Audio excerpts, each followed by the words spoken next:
Coucou, alors aujourd'hui on se retrouve pour la partie 2 des conseils pour débuter à vélo. Alors dans la partie 1 je vous avais parlé de la manière de tenir la potence pour les descentes, donc en bas et pas là, comme ça vous pouvez mieux freiner et être moins crispé. Alors encore d'autres choses pour les descentes, super important, quand vous descendez, allez vraiment à votre rythme, c'est pas la peine de prendre des risques, c'est vraiment des risques inutiles. Si vous roulez avec quelqu'un, c'est pas la peine d'essayer de suivre son rythme, roulez vraiment à votre rythme à vous et puis apprenez comment votre vélo réagit dans les descentes, dans les virages et tout ça.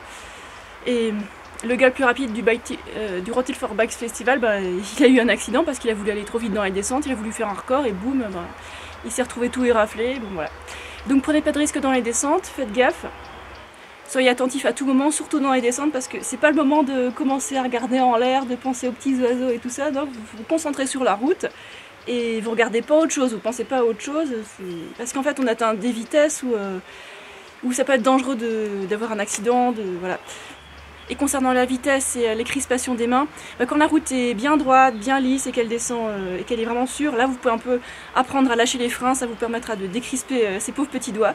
Mais dès que vous manquez de visibilité, dès que ça tourne beaucoup, dès que la route n'est pas lisse et qu'il y a des petits cailloux et tout ce genre de choses, ralentissez, prenez pas de risques. Ok, maintenant que ça c'est dit, je vais vous parler du souffle. Alors quand vous respirez à vélo, surtout dans les montées, respirez tout le temps par la bouche. Bon, il y a une petite partie qui va passer par le nez, mais respirez par la bouche, comme ça ce sera moins difficile. Alors c'est sûr que dans les milieux yoga et tout ça, on vous apprend à respirer par le nez et tout ça, mais ça c'est pas du yoga, c'est un sport où on a besoin d'oxygène, c'est du carburant, et si vous voulez réduire le débit, ça va être plus difficile. Voilà. C'est comme pour la course à pied. Respirez par la bouche. Ok, un autre conseil maintenant, c'est ne croisez pas la chaîne.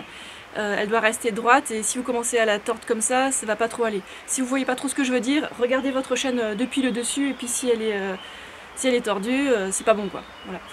Autre conseil, quoi boire, quoi manger.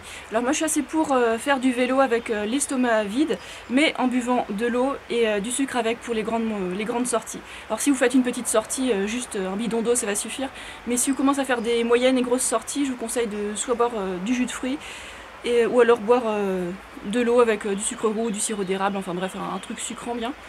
Et donc moi ce que je fais dans les grandes sorties, j'ai un bidon sucré et puis un bidon juste avec de l'eau pour rincer la bouche. C'est ce que j'ai fait hier quand j'ai fait 6 fois le col de la Schlurte. J'avais un bidon avec du sucre de canne et de l'eau et l'autre bidon juste avec de l'eau. Et dans la sacoche arrière j'avais mon sac de sucre roux pour recharger et puis il y a des fontaines partout pour se recharger en eau. Et voilà, donc le sucre raffiné en fait c'est bien quand on fait des grosses sorties comme ça parce que il n'y a pas besoin de le digérer, ça passe tout seul dans le sang et puis après ça donne l'énergie pour continuer à monter à la montagne. C'est dingue mais ça fait une grosse différence. Et puis pour le midi j'ai juste mangé un smoothie de banane. Bon, pendant l'heure qui a suivi j'étais un petit peu plus fatiguée parce que bon voilà, fallait un peu digérer, mais une fois que la digestion était passée, ça remonte. Après si vous ne faites pas de sport, je déconseille de manger ou de boire des trucs sans fibres. Ok, il y a encore un autre petit conseil, à la fin de chaque sortie, passez la main sur votre pneu comme ça pour voir s'il y a des petits cailloux qui sont incrustés, on appelle ça des silex, parce qu'en fait s'ils restent incrustés et qu'ils s'enfoncent à chaque fois, ils vont finir par atteindre la chambre à air et du coup il faudra la changer, vous allez crever, ça va être chiant. Donc vérifiez à chaque sortie s'il n'y a pas de petits cailloux sur le pneu. Voilà. Encore quelque chose pour les pédales, si vous commencez à faire du cyclisme, je vous conseille vraiment d'avoir des pédales qui clipsent. Alors regardez, je vais vous montrer les miennes. Regardez, d'un côté on peut mettre les baskets là, et puis de l'autre côté on peut clipser des chaussures. Alors au début quand vous avez ça, ça peut paraître un peu effrayant d'être accroché sur une pédale, mais en fait ça vous fait gagner tellement de puissance pour monter, ça vaut vraiment le coup quoi. Donc au départ quand vous achetez ça, et les chaussures qui clipsent, clipsez-les chez vous autant de fois que nécessaire, je sais pas, 50, 100 fois, jusqu'à ce que vous ayez chopé le mouvement.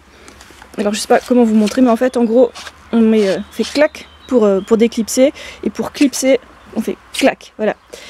Donc apprenez à faire ça avant de sortir sur la route, et puis faites-vous aider de quelqu'un au pire, jusqu'à ce que vous ayez chopé le mouvement. Et puis une fois que vous aurez ce mouvement de clipser et déclipser, ça vous paraîtra tellement naturel que vous vous poserez même plus la question. C'est un indispensable quoi. Voilà, je crois que c'est tout cette fois, j'avais envie de vous faire une série de... Voilà, je crois que c'est tout cette fois, j'avais envie de vous faire une série de conseils supplémentaires par rapport à la première vidéo où j'avais pas tout dit.